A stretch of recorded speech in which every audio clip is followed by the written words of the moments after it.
Na sequência da leitura do livro Brasil, Terra de Contrastes, de Roger Bastida, nós vamos fazer a leitura sobre um fato importante da história brasileira, notadamente da história do Nordeste, que é a Hecatombe. E, aliás, o nome é esse mesmo que ele dá o capítulo do livro.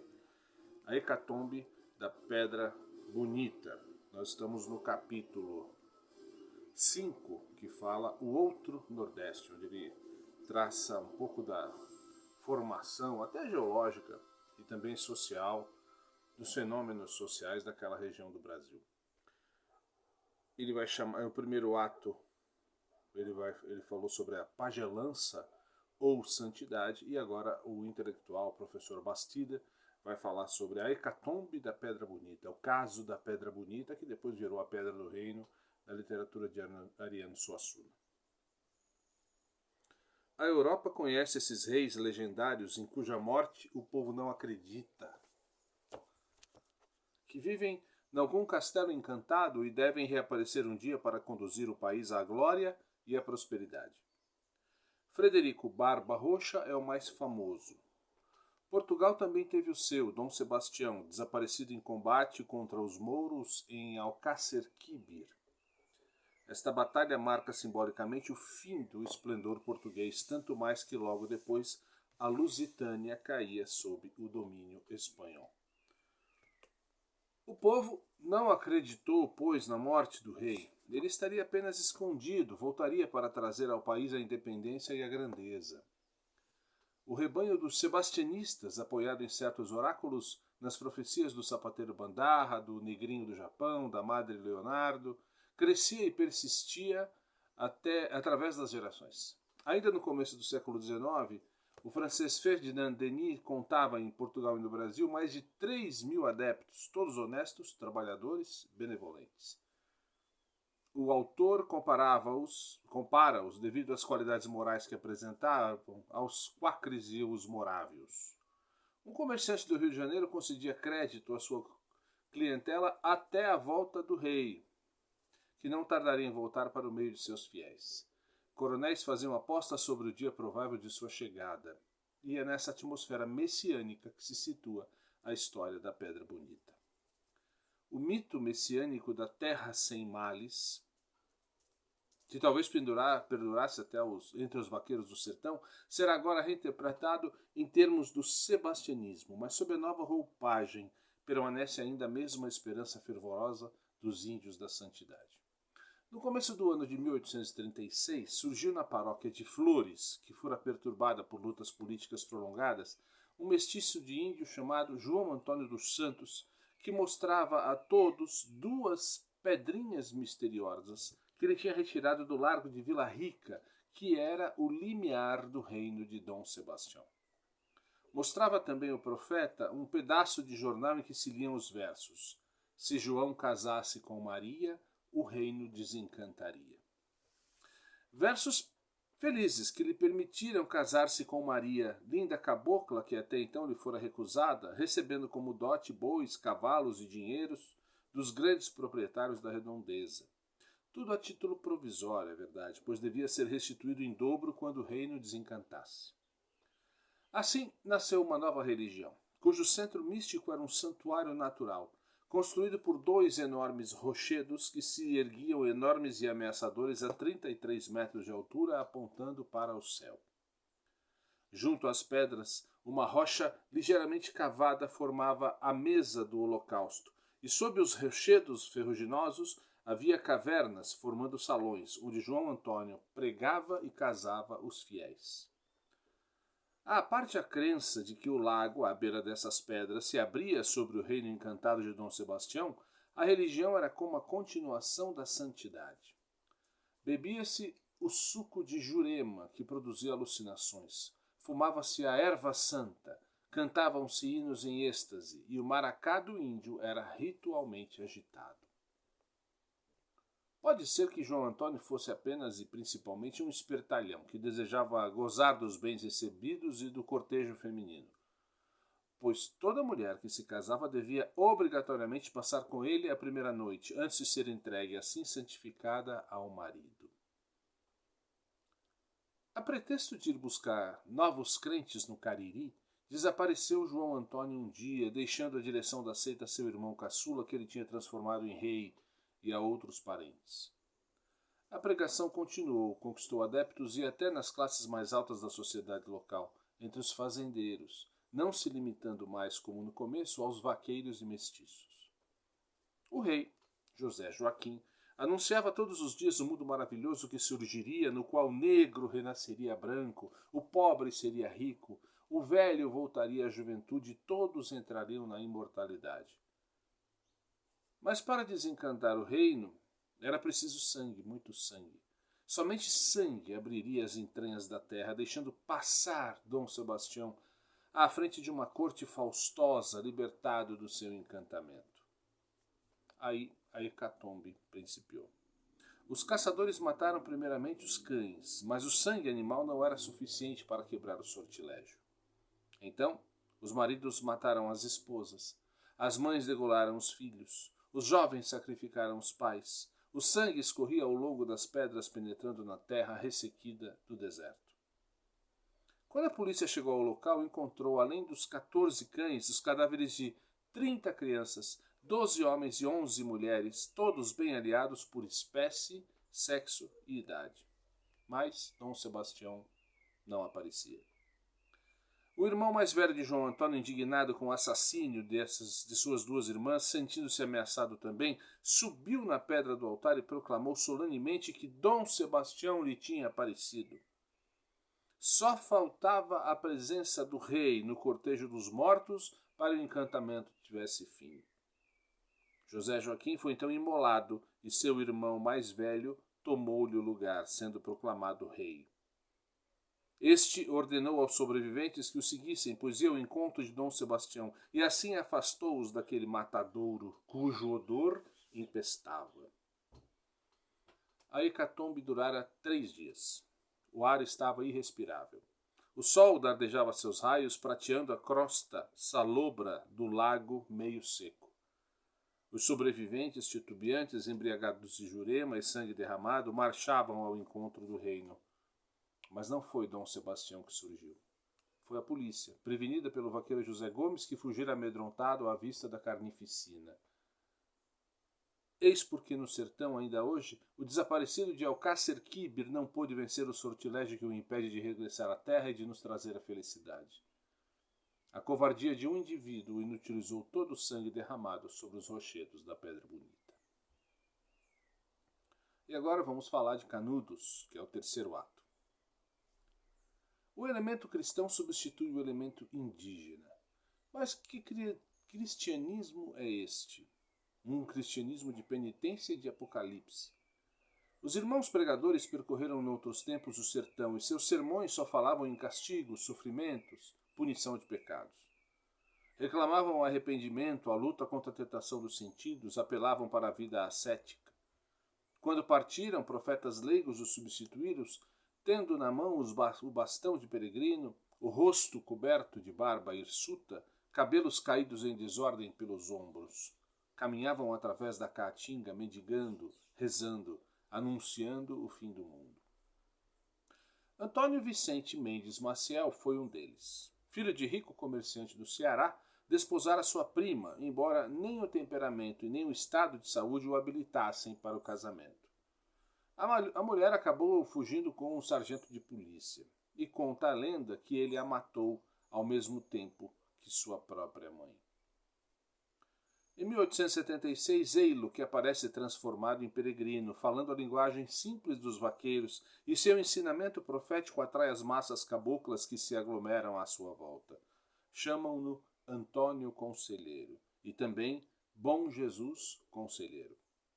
A polícia, amedrontada com seu prestígio crescente, prende-o. O novo santo impede que a multidão ameaçadora o defenda contra os esbirros e anuncia como Cristo seu breve retorno. Retorno que não se fez esperar. O conselheiro, diante do tribunal a que foi conduzido, só falou de sofrimento redentor, da luta contra o pecado, e respondeu às perguntas que lhe fizeram. Vou pelos caminhos buscando pedras para erguer igrejas que manifestem a glória de Deus. Seu regresso foi tomado como verdadeiro milagre, e centenas de mulheres, de homens e crianças dispuseram-se daí por diante a segui-lo para ouvi-lo sempre e rezar com ele. Em 1889, a República foi proclamada e entre as primeiras medidas figuravam a separação entre Igreja e Estado e a instituição do casamento civil. A oposição entre litoral e sertão, entre o litoral civilizado, imbuído de ideias liberais, de filosofias provenientes da Europa, e o sertão, que se conservava tradicional, fiel ao imperador e à fé, chega então ao máximo e reveste a forma do combate entre Deus e o diabo. E o diabo, naturalmente, era a República. O penitente, cheio de arrependimento, transforma-se em profeta do fim do mundo, em anunciador da Nova Jerusalém, e a proclamação da República Leiga é interpretada como a primeira manifestação da iminência do castigo celeste. E aí começam os pronunciamentos do conselheiro. Em 1896, ver-se-á rebanhos 1000 correr da praia para o sertão. Então, o sertão virará praia, e a praia virará sertão. Outra. Em 1897 haverá muito pasto e pouco rasto, e um só pastor e um só rebanho.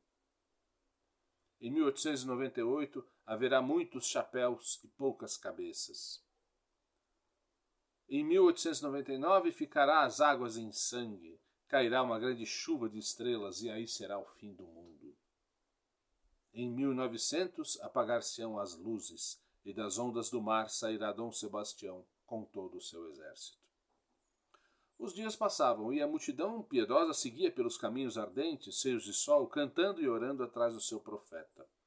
Subiram para a Serra de Canudos, e ali foi construída a Cidade Santa, único oásis da fé no mundo em que a República implantara a lei do diabo, único local que não seria tocado pela cólera de Deus. Canudos construíra-se ao sabor das chegadas. Constituía-se de casas baixas e de becos estreitos, apertados de encontro à igreja que o conselheiro mandava construir bem alta, para que os sinos soassem longe, anunciando a chegada do Senhor.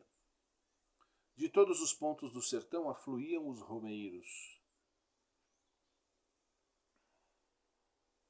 Mestiços de índio, negros, brancos, moças e rapazes, vaqueiros e sitiantes, rezavam da manhã à noite, cantavam cânticos, faziam penitência enquanto esperavam o grande dia. Mas ninguém pode viver somente de cânticos e de orações. Era preciso comer, e como a multidão em êxtase não tinha tempo de trabalhar, bandos famélicos começavam a pilhar as fazendas das redondezas, roubando provisões e víveres, queimando em seguida as casas daqueles que não obedeciam à lei do conselheiro. O caminho do céu transformava-se em caminho do crime. O governo brasileiro não podia permanecer indiferente. 3 expedições foram organizadas para destruir Canudos. Mas os exércitos que não conheciam a Caatinga não conseguiam chegar até a Cidade Santa e eram dizimados pelos fanáticos escondidos nas moitas e espinhos, nas anfractuosidades dos rochedos. Eram vencidos tanto pelo deserto quanto pelos vaqueiros. Foi preciso uma verdadeira campanha militar para destruir Canudos. Tornou-se necessário arrasar o povoado a tiros de canhão e uma carga à arma branca em seguida acabou de matar os últimos defensores. Antônio Conselheiro morreu alguns dias antes da tomada da sua cidadela, vitimado por uma crise de disenteria. Euclides da Cunha escreveu sobre esta sombria tragédia um dos mais belos livros da literatura brasileira. Quarto ato, Juazeiro. O Juazeiro do Padre Cícero, continuando o mesmo sonho messiânico, torna-o mais sentimental e menos trágico. Enquadra-o em normas mais brasileiras e menos locais, a paróquia católica e o clã político. Padre Cícero fizera seus estudos no seminário de Fortaleza, capital do Ceará, e aí manifestara certas tendências que inquietaram bastante os seus superiores. Foi, todavia, ordenado e enviado como vigário para o povoado de Juazeiro. Por sua bondade, por sua dedicação para com os doentes e infelizes, sua simplicidade, foi granjeado reputação de santo. Durante a seca de 1877 e 1879, a seca dos 3 setes, Principalmente, salvou muitas vidas, fazendo o povo cavar poços e plantar mandioca. Mas foi o milagre da Beata Maria de Araújo que transformou sua vida de vigário rústico em vida de taumaturgo. Ao receber a comunhão das mãos do padre, Maria de Araújo expeliu um pouco de sangue em torno da hóstia avermelhada. O pão da Santa Ceia tinha se transformado no sangue verdadeiro do Cristo. Roma quis forçar o padre Cícero a desmentir as crenças supersticiosas de seu rebanho e a proclamar que não havia milagre na ocorrência, e sim uma simples hemoptise. Ele, no entanto, recusou-se e foi excluído da comunidade católica. Obedeceu, porém, obediência toda cristã, e deixou que outro vigário, enviado por Roma, se instalasse no povoado para oficiar em seu lugar. Continuou, todavia, a habitar Juazeiro e o povo encarava-o como seu verdadeiro chefe espiritual e não o outro vigário. Logo, a vila transformou-se na Meca do sertão. De todos os lados acorriam, erguendo cruzes por onde passavam, paralíticos carregados em redes, cegos conduzidos por piedosas jovens, gente cuja carne era uma chaga só, a pedir a bênção ao padrinho. Viva o bom Jesus dos Passos, viva Santo Antônio também, viva o Santo Juazeiro, que é a nossa Jerusalém, viva o padrinho Padre Cício para todos sempre. Amém. Não tenho capacidade, mas sei que não digo à toa. Padre Cício é uma pessoa da Santíssima Trindade. O padrinho não pretendia ser curandeiro, mas acreditava na onipotência da fé. Pregava as virtudes de bondade e humildade, abençoava a multidão. E muitas vezes o cego recobrava a vista, o paralítico punha-se a andar, as chagas secavam assim que ele fazia o sinal da cruz. Muitos dos romeiros não partiam mais. O povoado crescia, transformava-se em verdadeira cidade. A sociedade estava misticamente organizada em duas confrarias, a dos beatos, que vestiam o hábito de São Francisco, e a dos penitentes. Os beatos faziam voto de castidade, não trabalhavam, viviam da mendicância e passavam os dias visitando doentes, assistindo moribundos, cantando litanias aos santos. Os penitentes reuniam-se à noite nos cemitérios ou nos cruzeiros das estradas para se disciplinar e rezar pelas almas do purgatório. Padre Cícero, porém, era mais do que simples protetor religioso de seu povo. Tornara-se também o seu protetor político. Interveio na luta entre a família Scioli, que desfrutava o poder há mais de 20 anos, e Franco Rabelo, que o governo central impusera ao Ceará como presidente. Expedições policiais foram enviadas contra Juazeiro como tempos atrás tinham sido enviadas contra Canudos.